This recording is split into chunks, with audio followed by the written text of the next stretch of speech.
Destaques do mercado agrícola. Bom dia, Silmar César Miller. E o frio aí, porque vem daí para cá. Meu irmão me mandou um termômetro lá em Chapecó hoje, às 6h30 da manhã, que estava 0 grau. Muito bom dia, Tavinho. Bom dia, nossos amigos do Terra Viva. Muito frio por aqui, Tavinho. Amanhã eu acho que eu venho de sobretudo aqui, de casacão, porque a coisa está ficando complicada para aguentar. Realmente frio maior a cada dia e já estamos em agosto, né? Normalmente dá uma amenizada nessa época e não é o que está acontecendo esse ano. É um dos invernos mais frios aqui que eu me lembro aqui no Rio Grande do Sul. Fazia tempo que não era tão persistente o frio. Tem ondas de frio, é claro, são normais no inverno, mas com essa sequência longa assim, fazia tempo que eu não via. Enfim, então aí as mudanças climáticas atingindo também a questão do frio, Tavinho. Aqui em São Paulo também a situação está bem atípica. Fazia tempo que a gente não tinha um frio tão intenso, mas tivemos antes aí uma onda de calor muito forte. Então, são situações atípicas aí das temperaturas, inclusive com ameaça de geada, temperaturas mais baixas para amanhã e depois da manhã, depois do fim de semana parece que vai subir. A gente vai saber na previsão do tempo daqui a pouquinho, e isso deve trazer consequências aí para preços de commodities agrícolas, além de um outro fator que também complementa a questão da guerra Irã e Israel. Que o Irã já declarou que não vai ouvir ninguém, porque não tem que ouvir ninguém e nem tem que pedir permissão. Foi isso que disse o Ayatollah. Não tem que pedir permissão para ninguém, para nenhuma potência, para atacar o seu principal inimigo, que é Israel. Ou seja, o risco é grande de guerra. Isso influencia aí nas commodities, acho que principalmente no petróleo. Pois é, Tamir, o petróleo, por enquanto, está caindo um pouco. Ontem teve alta por conta exatamente dessa ameaça, hoje está tendo um desconto, mas pode voltar a subir, a depender do cumprimento dessa ameaça do Irã, que por enquanto não se concretizou, mas realmente está uma ameaça em curso aqui de atacar Israel, por conta de toda essa questão, especialmente da morte daquele líder palestino lá, há uma semana atrás, que foi o que determinou essa decisão mais drástica aqui do governo do Irã. Por enquanto, o mercado na expectativa aqui, o petróleo até cai um pouquinho.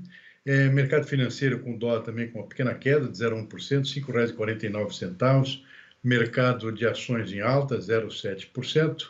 No mercado de commodities agrícolas, temos um salto nos preços do café ontem por conta de ameaça de geadas. As geadas aparentemente ainda não causaram um efeito muito negativo nas zonas principais de produção, que é especialmente sul de Minas, mas causaram algum efeito sim, em cafezais em São Paulo, por exemplo, mas de dimensão ainda pouco calculada, embora já se saiba que realmente a produção vai ser afetada, principalmente, Tavinho, com relação à próxima safra, não tanto quanto a atual. A colheita já está quase encerrando, pode ter algum efeito residual ainda na atual colheita, mas a preocupação maior agora é com a futura safra, que vai ser colhida no ano que vem, que vai entrar em fase de floração agora, a partir de setembro. Então, essas geadas, essas ameaças de geadas e a concretização delas preocupam mais com o efeito para a próxima safra. E é isso que está fazendo, inclusive, o mercado subir nos contratos futuros lá de forma bastante acentuada na Bolsa de Nova York, que opera com o café arábica, e também na Bolsa de Londres, com o café robusta, que é equivalência aqui para o nosso Conilon. Mas hoje o mercado descontando um pouquinho, depois da alta de ontem, o café está caindo agora, 3,5% os dois tipos, com queda agora nas bolsas nesse momento. Mas tudo depende, claro, das condições climáticas, o que vão apontar para os próximos dias. O mercado pode voltar a subir. Os preços estão lá nas alturas, de qualquer forma. Estão apenas sofrendo uma correção nesta terça-feira. Na Bolsa de Chicago, o soja cai, soja realmente está com uma situação muito complicada também. Ontem saiu um novo levantamento do Departamento de Agricultura dos Estados Unidos, aumentando inclusive a estimativa da safra dos Estados Unidos. Isso derrubou de novo aí o preço da soja, está muito abaixo dos $10 por bushel, o preço realmente fazia muito tempo que não acontecia. E volta a cair hoje, está caindo bastante, 1,9%, é bastante coisa. Trigo também cai, 1,3%, abriu o dia em alta, mas voltou a cair. Milho também com queda, o milho chegou a reagir ontem, os números do SI foram considerados levemente positivos para preço, mas o mercado não resistiu, volta a cair hoje. Então, o mercado de grãos totalmente em queda, milho caindo agora 1,2%. Na Bolsa de Nova York, além do café, o algodão também cai, 1 ponto percentual. O que está subindo na Bolsa de Nova York nesse momento é o açúcar, 1,2%, suco de laranja, 0,8%, e o cacau, esse sim com um salto aqui de 3 pontos percentuais. Boi gordo no mercado futuro da B3 subindo, reagindo aqui, acompanhando inclusive alguma alteração positiva que está acontecendo no mercado físico. Estamos vendo aqui talvez um início de progressão dos preços do boi também no mercado físico, lá no interior, e o mercado futuro subindo 0,2% nesse momento na B3, a Bolsa de Futuros aqui de São Paulo, tá vendo? Ok, Silmar, vamos falar então da produção de grãos no Brasil, que deve chegar a 298,6 milhões de toneladas para a safra 23-24. A perda de produtividade causada pelo clima deve fazer com que a colheita de grãos na safra 23-24 perca 21 milhões de toneladas em relação à temporada passada. O milho tem um volume de produção total estimado em cerca de 115,6 milhões de toneladas, o que seria 12% inferior à temporada passada. Já a soja deve ter produção de 147,4 milhões de toneladas, redução de quase 5% sobre o ciclo anterior. Por outro lado, a Conab prevê um recorde de produção de algodão, que, com crescimento de 15% em relação à safra passada, tem a colheita estimada em 3,6 milhões de toneladas. Para o feijão, é esperada a produção total de 3,26 milhões de toneladas, 7,3% superior à produção da safra 2022-23. E o arroz, que já tem a colheita finalizada, teve crescimento de 5,6% nesse ciclo, chegando então a 10,6 milhões de toneladas.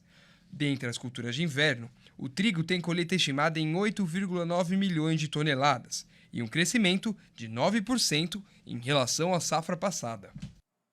Bom, Silmar, o que me consta aí, não temos muita novidade. A gente já vem falando aí e esses números vêm batendo aí mais ou menos.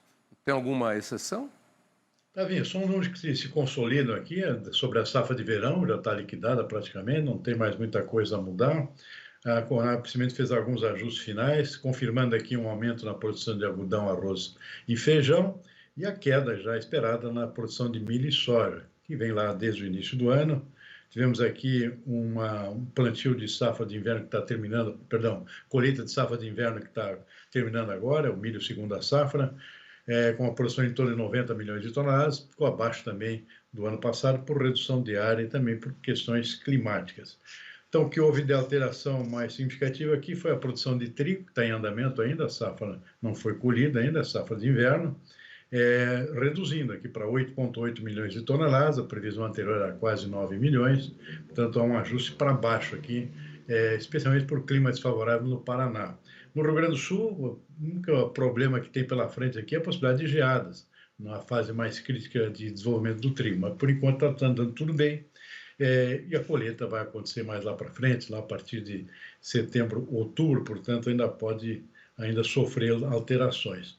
Então, poucas alterações, Tavinho, nos números finais, e eu chamo a atenção aqui para algumas coisas que realmente parecem mais importantes, eu diria, por conta de aumentos expressivos na produção de culturas pouco divulgadas aqui, inclusive por nós da imprensa, que é canola e gergelim. A produção de canola, especialmente tem no Rio Grande do Sul, o principal produtor, subindo 32% na atual safra, vamos atingir aqui 193 mil toneladas. É um salto na produção, o produtor perdeu com safras de verão, apostando nas safras de inverno, plantando canola, porque a demanda é muito grande para a produção de óleo de canola, especialmente depois dessa questão do azeite de oliva lá na Espanha, que ficou caríssimo por conta de 2 anos consecutivos de seca. Está muito difícil, está proibitivo o custo do azeite de oliva. Aí outros óleos alternativos vêm crescendo aqui em demanda. O óleo de canola, que na verdade é um óleo para fritura, vem sendo usado bastante aqui também para tempero, substituindo o óleo o óleo de oliva. E outro que chama a atenção, Tavinha, é gergelim. Gergelim está dando um salto na produção, um crescimento de 107%, dobrando, né? A produção para 361 mil toneladas. Esse tem um polo de produção, especialmente no leste do Mato Grosso. Funciona como uma alternativa ao pessoal que não consegue plantar milho na época certa, planta gergelim. E a produção está dando um salto, até que existe uma boa demanda no mercado internacional, para exportação pelo Brasil, desse produto, que é o gergelim, que também serve para fazer óleo também. Pois é, e essa notícia do gergelim, eu já trabalhei com ela aqui várias vezes, inclusive entrevistando pessoas da Secretaria de Agricultura do governo do Mato Grosso, E ele é uma das prioridades de uma das novas fronteiras no Mato Grosso. E o gergelim está sendo muito exportado. E falei com o pessoal da Embrapa, especializado no gergelim também. E depois, lá no Rio Mais Agro, eu conversei com a presidente da Embrapa e eu até cheguei a comentar sobre o gergelim, que é uma das novidades aí na exportação de produtos brasileiros. E realmente a produção vem crescendo muito e é um dos novos ícones lá no Mato Grosso, junto com o abacate ou avocato, que também está em alta, porque o pessoal descobriu que não faz mal para a saúde coisa nenhuma, faz muito bem. Aquelas mentiras que são espalhadas de vez em quando por aí, né? E agora o pessoal está atrás do abacate de qualquer jeito. Aí o pessoal da ginástica, o pessoal da musculação, o pessoal da terceira idade, ele ajuda a criar massa muscular. Enfim, mas isso vai muito de encontro com um produto que apareceu aí, que você comentou, que é o feijão, né? Onde o Chico Graziano escreve hoje no Poder 360, cuidado com os boatos e as mentiras que contam por aí. Fique atento e preso a fatos verídicos, a informações precisas. E ele fala sobre o feijão. Por quê? O hábito do brasileiro, eu vou ler aqui, tem se modificado em decorrência de urbanização, industrialização e do modo de vida do século XXI. E aí caiu o consumo do arroz e do feijão, e tem muita gente por aí dizendo que o feijão é produto da agricultura familiar. E não é nada disso. O Chico cita aqui que nos 4 tipos de feijão, feijão preto, o carioca, o fradinho e o verde, o Brasil teve uma diminuição de área plantada de 39%, mas teve um aumento na produção de 30%. Porque aí ele vai mais além, né? Sabendo que o feijão carioca representa 58% da produção total da leguminosa no país, na média ponderada, a agricultura familiar responde por só 23,1%, ou seja, 76,9% da produção de feijão, aquele que abastece grandes centros urbanos, é dominada pela agricultura empresarial, tecnológica, irrigada, de escala de mercado. Aquelas notícias que plantam por aí, dizendo, é só o pequenininho, o coitadinho que planta feijão, porque feijão, nada disso. A tecnologia também está no feijão e com menos área plantada, nós temos uma produção muito maior. Bacana isso, né? Eu gosto de desmistificar isso. A produtividade bem maior. Estados que estão se destacando nisso são o Goiás, Mato Grosso, o leste de Minas Gerais, por exemplo, e também o norte de Minas e o leste de Goiás. São as 4 regiões produtoras aqui que vêm apresentando um crescimento de produtividade em áreas maiores de feijão, ou seja, não são áreas de pequena propriedade, são áreas já de médias e eventualmente grandes propriedades com altíssima produtividade. Isso vem sustentando a produção de feijão, inclusive permitindo esse aumento na produção que a gente está vendo esse ano, segundo os dados divulgados hoje pela Conab. Então, realmente, você tem razão, são crescimento muito expressivo em áreas diferentes das tradicionais, especialmente aqui do Sul, por exemplo, que onde predomina ainda a pequena propriedade também. Já que você contou uma história do Delfim Neto ontem, eu vou te contar uma história que você vai falar, tá vendo, eu não sei nada disso, não entendo nada disso. É de ovo, sobre ovo. Eu estava, durante o CIAVES, moderando o painel de ovos, que eu faço todas as edições do CIAVES, já há mais de 5, 6 edições, nem lembro quantas. E surgiu entre os palestrantes, tinha lá uma pessoa do Ministério da Agricultura e que trouxe um dado interessante que eu não sabia e muita gente não sabia. Existe uma polêmica em relação à classificação do tamanho dos ovos, porque tudo que se produz no agronegócio é classificado. O sujeito vai lá e compra morangão desse tamanho, calma, o pé de morango dá morangão desse tamanho e dá moranguinho desse tamanho, assim. Então, de acordo com a classificação, é um preço. Batata dá assim e dá pequenininha. Tudo é assim, manga, tal. E o ovo também. Galinha não bota ovo, tudo igual. E tem lá uma classificação. Ele vai sendo selecionado de acordo com o tamanho. E foi feito um trabalho para classificação, para acabar com as polêmicas aí, porque tem o ovo pequeno, o ovo médio, o ovo grande e o big lá, como é que chama lá? Esqueci o nome dele, o grandão lá, enfim. Mas aí tomou-se uma decisão. E quando foi publicada a portaria, publicaram um negócio completamente diferente daquilo que tinha sido decidido. E ninguém sabe como é que o texto saiu errado. A verdade é que no ovo gigante, por exemplo, eu vou dar um número aqui, de 37 a 46, ele é o ovo gigante. Só que não é esse o número, a classificação, estou dando um exemplo. Só que o gigante de 46 é assim, você vai usar meia dúzia dele para fazer um bolo. E o gigante de 37 é bem menor, você vai precisar de uma dúzia. Então tem essa polêmica rodando lá e agora está em fase final de decisão. Mas, na verdade, por que um ovo médio às vezes é quase um ovo grande ou às vezes é quase um ovo pequeno?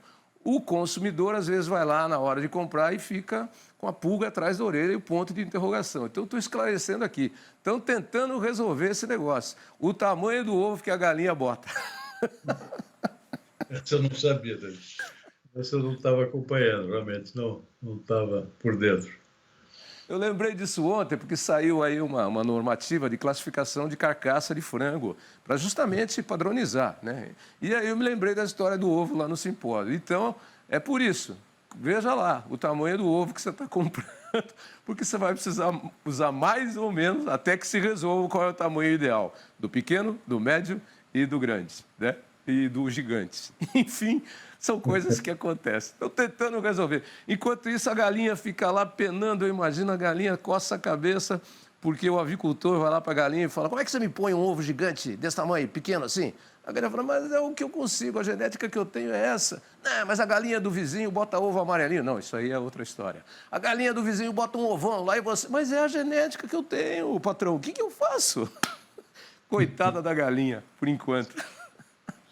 Davi, o ovo tocou é sempre o mesmo tamanho, ainda não tinha me apercebido dessas possibilidades. Vou dar uma conferida agora, a próxima vez que eu for no supermercado. Começa a prestar atenção que você vai ver. Eu já tinha... Outro dia a vizinha, para fazer um bolo do aniversário da minha neta, encomendou lá uns ovos gigantes, lá, aquele maiorzão que tem, esqueci a classificação.